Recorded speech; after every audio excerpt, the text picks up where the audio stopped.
सब रोगी हैं, सब बीमार हैं, सब अस्वस्थ हैं, सब व्याधिग्रस्त हैं। कौन सी व्याधि है, कौन सा रोग है, कौन सी बीमारी है?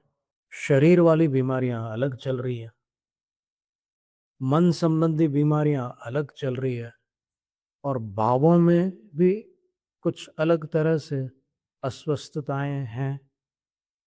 ईर्ष्या, घृणा, क्रूरता आदि आदि भावों के रोग हैं। अविश्वास, किसी पर भरोसा नहीं। कुछ लोग ऐसे होते हैं उनमें ये बीमारी होती है, वो किसी पर भरोसा नहीं कर सकते। कोई घटना हो गई जीवन में, लेकिन वो रोग बन गई। अब किसी पर भरोसा नहीं करते हो, अपनी माँ पर भरोसा नहीं करते, गुरु पर भरोसा नहीं करते, भगवान पर भी भरोसा नहीं उनको।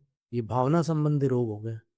और आत्मा का जो रोग है वो है कर्म रोग। चर्म रोग शरीर का रोग है, आत्मा का कर्म रोग है। और कर्म रोग जो है उसमें प्रधान मोह है। मोह में भ्रम पैदा करने वाला मोह, मिथ्यात्व। दूसरा, आचरण में अड़चन डालने वाला कषाय रोग, राग द्वेष, चारित्र मोह, ये रोग है। अब इन रोगों से छुटकारा पाने के लिए क्या करें?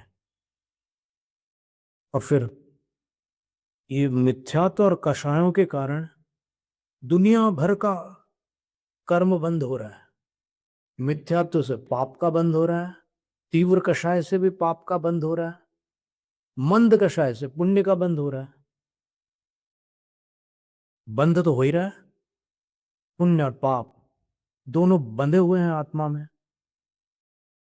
तो अब बंधन से मुक्ति धर्म द्वारा होती है।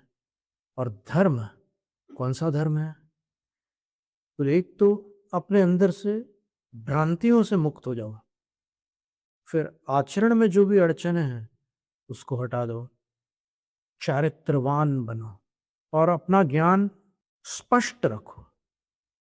ज्ञान में उलझन न हो, सत्य को सत्य और असत्य को असत्य पहचानने वाला ज्ञान हो। त्याज्य और ग्राह्य को अलग अलग करने वाला ज्ञान हो। योग्य और अयोग्य को भिन्न पहचानने वाला ज्ञान हो। आत्मा और अनात्मा को अलग जानने वाला ज्ञान हो। इसको विवेक ज्ञान कहते हैं। भ्रम से मुक्त हो जाना, आस्था निर्मल हो गई, भ्रांतियां दूर हुई तो आस्था निर्मल हो गई, दृढ़ हो गई, ज्ञान स्पष्ट हो गया, विवेक जागृत हो गया, और आचरण में जो आनाकानी थी वो समाप्त हो गई, सम्यक चारित्र हो गया। तो बस रत्नत्रय ही धर्म है और धर्म ही तीर्थ है, क्योंकि इसी से संसार सागर से तिरा जाता है। और इस तीर्थ के कर्ता तीर्थंकर जिन शासन की इस लोक में, इस धरती पर सर्वोच्च हस्ती है, उनको अपन तीर्थंकर कहते हैं। और तीर्थंकर को अपन भगवान भी कहते हैं, तीर्थंकर को अपन परमात्मा भी कहते हैं।